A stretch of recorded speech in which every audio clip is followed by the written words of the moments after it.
தந்தை, மகன், தூய் ஆவியாரின் பெயராலே ஆமென். ஆன்ம வழிகாட்டி ஜூன் மாதம் 17ஆம் தேதி புதன்கிழமை. குடும்பங்களின் பாதுகாவலரான புனித சூசையப்பரை நோக்கிய நமது மன்றாட்டு. புனித சூசையப்பரே, உம் அடைக்கலம் மிகவும் மகத்தானது, வல்லமை மிக்கது, இறைவனின் சந்நிதியில் உடனடி பலனளிக்க வல்லது. எனவே என் ஆசைகளையும் எண்ணங்களையும் உம் அடைக்கலத்தில் வைக்கிறேன். உம் வல்லமை மிக்க பரிந்துரையால் உம் திருமகனும் எங்கள் ஆண்டவருமாகிய இயேசுவிடம் எங்களுக்கு தேவையான எல்லா ஆன்ம நலன்களையும் பெற்று தாரும். இதன் வழியாக மறு உலகில் உமக்குள்ள ஆற்றலை போற்றி எல்லாம் வல்ல தந்தையாக இறைவனுக்கு நன்றியும் ஆராதனையும் செலுத்த கடவேன். புனித சூசையப்பரே, உம்மையும் உம் திருக்கரங்களில் உறங்கும் இயேசுவையும் சதா காலமும் எண்ணி பூரிப்படைய தயங்கியதில்லை.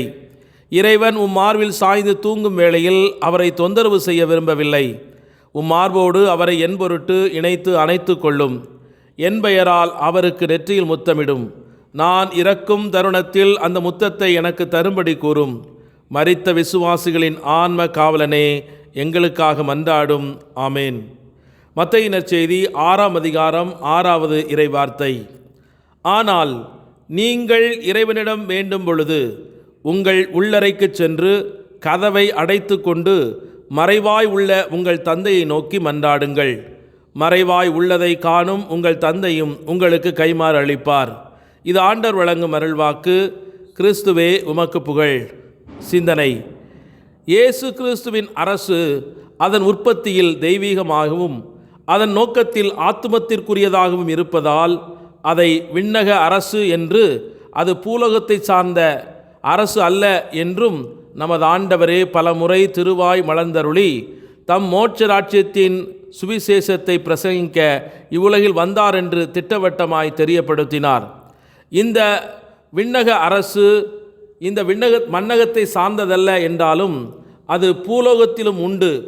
அது ஆத்தும இரட்சண்ய வேளையில் நம்மை முழுவதும் ஆட்கொண்டு ஆள்பவரான கிறிஸ்து ராஜா நமது மனித ஸ்வாவத்திற்கு ஏற்றாற் போல தனது ஆளுகையை நடத்துகிறார். ஆத்துமமும் சரீரமும் சேர்ந்த ஒருவன் மனிதராகிறான்.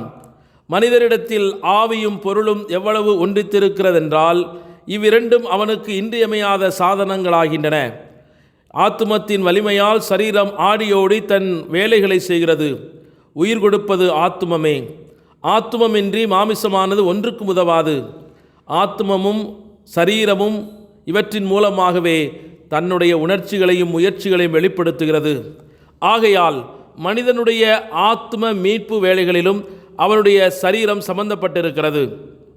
இந்த காரணத்தினால் பிதாவாகிய சர்வேஸ்வரன் தன்னுடைய ஒரே மகனை மனிதரை ரட்சிப்பதற்கு தமது தேவ ஸ்வாவத்துடன் மனித ஸ்வாவத்தை ஒன்றித்து மனுவுரு கொடுத்து மனிதருடன் வசித்து அவர்களுக்கு மோட்ச ராஜ்யத்தின் சுவிசேஷத்தை தமது பகிரங்க ஜீவியத்தில் பிரசங்கித்து அவர்களுக்காக பாடுபட்டு மரிக்க ஒப்பு கொடுத்தார். இதுவுமன்றி தமது திருப்பாடுகளின் பேறு பலன்கள் உலக முடியும் மட்டும் மனிதனுடைய மீட்புக்கு பயன்படும் பொருட்டு உலகில் காணக்கூடிய வெளியரங்கமான ஒரு அரசை ஸ்தாபிக்க அவர் திருவுளம் கொண்டார். இதுவே சத்திய திருச்சபை. இது உலக கடுத்தலால் அல்ல, மாறாக உலகத்திலுள்ள இயேசு கிறிஸ்துவின் அரசை, மாமிசமான வார்த்தையானவரை பூவுலகில் கொண்டு வந்து பிரசங்கித்த மோட்ச ராஜ்யத்தின் தொடர்ச்சியாக இந்த உலகத்தில் இறையரசை பரப்புகின்ற சிறந்த ஊடகமாக ஆண்டவர் இயேசுவால் ஏற்படுத்தப்பட்டதுதான் இந்த திரு அவை. இந்த திரு அவையின் மூலமாக இயேசுவின் அரசை இந்த உலகத்தில் நிறைவேற்ற இதய அரசு எங்கெங்கும் எழுப்பப்பட இன்றைய நாளிலே நாம் ஒன்றித்து இணைந்து ஜெபித்து மகிழ்வோம். ஜெபிப்போமாக. தாயின் கருவில் உருவாகும் முன்பே எங்களை அறிந்த தெய்வமே, கருமுளையில் என் கண்களை கண்ட இயேசுவே, உம்மை நன்றியோடு ஆராதித்து துதித்து மகிழ்கிறோம். எங்கள் ஒவ்வொருவரையும் உன்னதமான காரியங்களை இந்த உலகத்தில் நிறைவேற்றுவதற்காக பெரிய கனவுகளோடு எங்களை உருவாக்கி இருக்கின்றீர். எனவேதான் எங்களுக்கு உமது அன்பை அதிகமாக காண்பித்து விசுவாசத்தையும் தேவ சிநேகத்தையும் அளவில்லாமல் ஊற்றி சோதனைகளால் எங்களை புடமிட்டு உமது ஆற்றலினால் எங்களை வழிநடத்தி வருகின்றீர். உமக்கு கோடி நன்றி ஐயா. உமது சித்தத்தை நிறைவேற்றவே நாங்கள் படைக்கப்பட்டிருக்கிறோம். ஆளாக்கப்பட்டிருக்கிறோம் என்பதை மறந்து எங்களுக்கென ஒரு விருப்பத்தை உருவாக்கி அதை நிறைவேற்ற ஓடிக்கொண்டு அடிக்கு மேல் அடி வாங்கி நொந்து போய் வாழும் இந்த உலக வாழ்க்கை நினைத்து மனம் வருந்துகிறோம். இயேசு யார்? அவர் எதற்காக இந்த மண்ணுலகத்திற்கு வந்தார்? சிலுவையில் இரத்தம் சிந்தி இந்த உலகத்தை எப்படி மீட்டார்? இன்று அவர் என் வாழ்க்கையின் வழியாக செய்யவிருக்கின்ற காரியங்கள் என்ன என்பதை தியானித்து கிறிஸ்துவில் மறைந்திருக்கும் புதையல்களை நாள்தோறும் விவிலியத்தின் வழி கண்டுணர்ந்து அதன் வழி என்னையும் என் குடும்பத்தையும் என் சமூகத்தையும் மீட்க எனக்கு ஆற்றல் தாரும்.